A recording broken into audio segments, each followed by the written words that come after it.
Hello everyone, welcome to my YouTube channel Cell Sense. Today we are going to study the most interesting topic, which is mitosis versus meiosis. Mitosis and meiosis, as you all know, are the two parts of, or you can say two types of cell division. So to study mitosis and meiosis, you should first have basic knowledge about cell division. So if I ask you, what is cell division?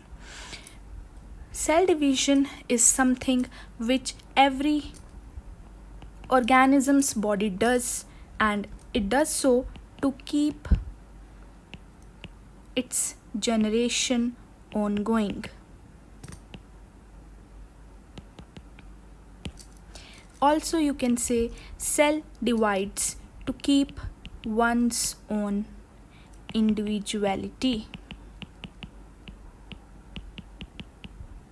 अगर हमें इस दुनिया में रहना है, अपने आप की एग्जिस्टेंस को प्रूव करना है, then we should keep dividing our cells, we should increase our knowledge with time.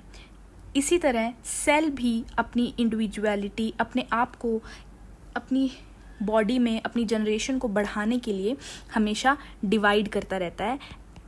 Her cell का एक पर्टिकुलर लाइफ स्पैन होता है.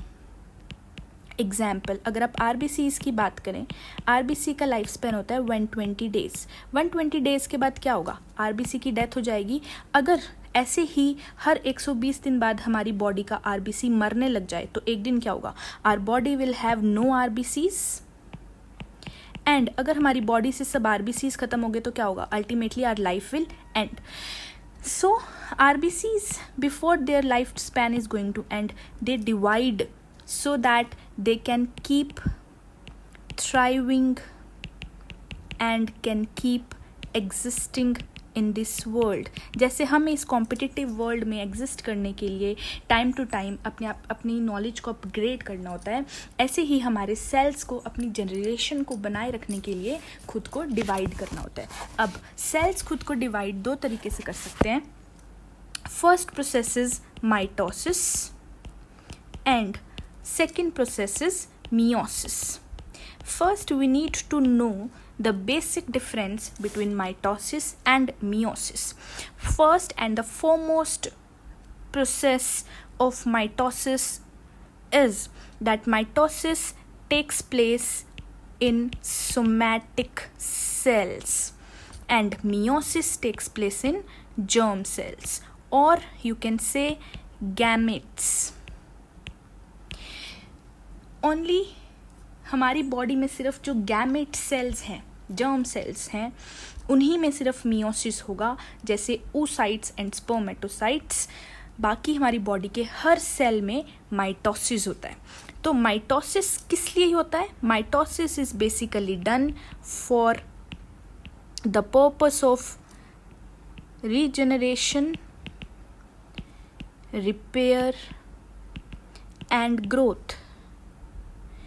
Whereas meiosis happens for sexual reproduction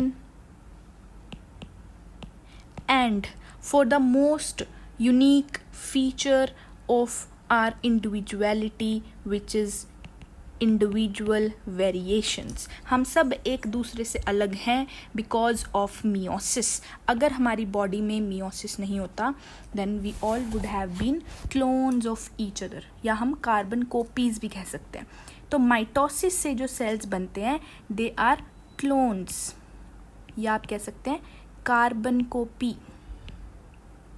example, अगर एक आरबीसी डिवाइड कर रहा है तो वो क्या करेगा? अपने ही जैसे डिट्टो दो आरबीसीज को बनाएगा.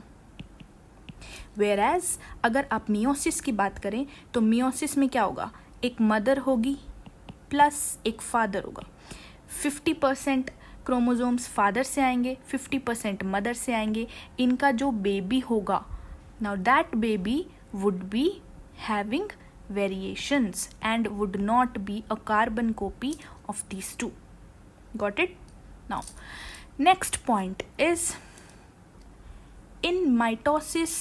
जैसा कि हमें पता है कि कार्बन कॉपीज बनती हैं क्यों? क्योंकि यहाँ पर सिर्फ सिंगल पेरेंट ही इन्वॉल्व होता है। अब एक आरबीसी को अगर डिवाइड करके 2 आरबीसी बनाने हैं तो सिर्फ एक ही आरबीसी या जो पेरेंट आरबीसी है that is involved, but whereas in meiosis you always require both parents. Why? क्योंकि 50% क्रोमोजोमल कंटेंट मदर का होगा एंड 50% क्रोमोजोमल कंटेंट फादर का होगा, जिसकी वजह से वेरिएशंस आएंगी and the baby will be different from mother and father in some aspects. Next point, mitosis में जब भी कोई सेल डिवाइड करता है तो वो हमेशा 2 डॉटर सेल्स बनाता है, whereas जब मियोसिस होता है तो मियोसिस में 4 डॉटर सेल्स बनते हैं. Next, mitosis is known as equational division. Coming to what is equational division. Equational मतलब होता है किसी चीज़ के नंबर को इक्वल रखना. अब हमने ऊपर क्या पढ़ा कि माइटोसिस में सिर्फ एक ही पेरेंट इन्वॉल्व होता है. तो अगर सपोज एक आरबीसी है जिसके पास क्रोमोसोम नंबर 46 है, अब इसने अकेले ने ही अपने 2 बच्चे नए बनाने हैं. ओके, एक आरबीसी ये, एक आरबीसी ये. अगर ये इनको 23 क्रोमोसोम दे देगा तो क्या ये आरबीसी फंक्शनल होगा? नहीं. क्यों? क्योंकि एक आरबीसी को फंक्शनल होने के लिए 46 क्रोमोसोम्स चाहिए और इसे क्रोमोसोम देने वाला सिर्फ यही पेरेंट आरबीसी था, कोई दूसरा आरबीसी नहीं है. मदर फादर यहाँ पर कॉन्सेप्ट नहीं है. सो इक्वेशनल डिवीजन क्यों कहते हैं हम? Why do we say mitosis as equational division? क्योंकि यहाँ पर एक ही पेरेंट इन्वॉल्व होगा and that one parent gives whole of its chromosome number to both the daughter cells. इसलिए यहाँ पर पेरेंट और बच्चों में जो क्रोमोसोम नंबर होते हैं वो इक्वल रहते हैं. Okay, that's why mitosis is known as equational division. Whereas if you talk about meiosis, meiosis is known as reductional division. Why meiosis is known as reductional division? meiosis को reductional division क्यों कहते हैं? reductional division से आप समझ पा रहे हैं कुछ ऐसा जिसमें कोई चीज़ रिड्यूस हो रही है.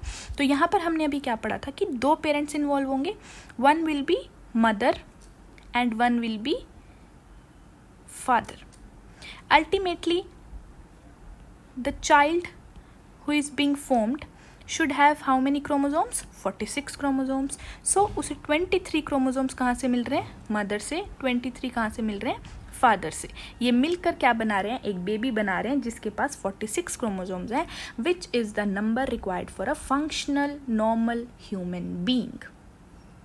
ओके, मदर के पास ओरिजिनली थे कितने? 46. फादर के पास ओरिजिनली थे कितने? 46. बट ये आगे दे कितने रहे हैं? 23. क्रोमोसोम नंबर रिड्यूस हो रहा है. That's why this is known as reductional division and this is known as equational division. Next, mitosis हमेशा एक सिंगल स्टेप प्रोसेस रहता है एंड इट हैज 4 सब steps. First step is prophase, second step is metaphase, third step is anaphase, and fourth step is telophase.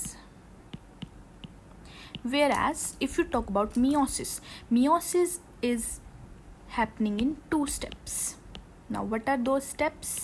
Those 2 steps are meiosis 1 and meiosis 2. Meiosis 1 again has 4 steps: prophase 1, metaphase 1, anaphase 1 and telophase 1. Whereas meiosis 2 again has 4 steps: prophase 2, metaphase 2, anaphase 2 and telophase 2. Okay. So this is the basic knowledge about mitosis and meiosis. Now if I am about to sum up this small basic video, then you have a cell who is thinking to divide. एक cell है जो सोच रहा है कि मेरी life span ख़त्म होने वाली है एंड मुझे डिवाइड करना है मरने से पहले, ताकि मेरी जनरेशन आगे बढ़ सके. So a cell who is thinking to divide, वो क्या करेगा?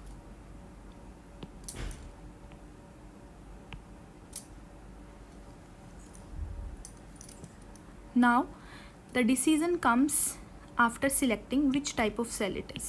Is it a somatic cell or is it a germ cell? If it is a somatic cell, it will go for repair and growth. Somatic cell होगा तो उसे repair and growth करना होगा. अगर germ cell होगा तो उसे reproduction करना होगा. All right. अगर सोमैटिक सेल है, ये किस पाथवे पर जाएगा? This will go for mitosis. Mitosis further has 4 steps: prophase, metaphase, anaphase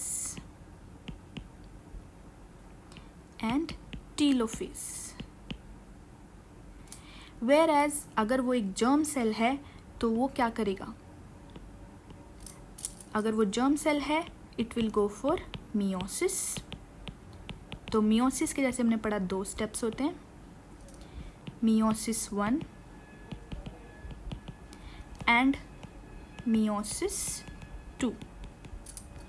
Meiosis 1 is further divided into 4 steps: prophase 1, metaphase 1, anaphase 1 and telophase 1. And meiosis 2 is further divided in prophase 2, metaphase 2, anaphase 2 and telophase 2.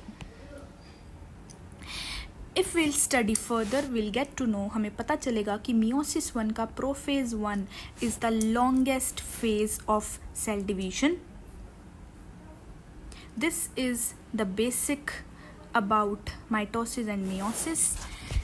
I hope आपको ये content अच्छा लगा होगा. If you wish to know more about the further steps of meiosis or mitosis and their detailed explanation, please do let me know in comments. Thank you. Have a nice day.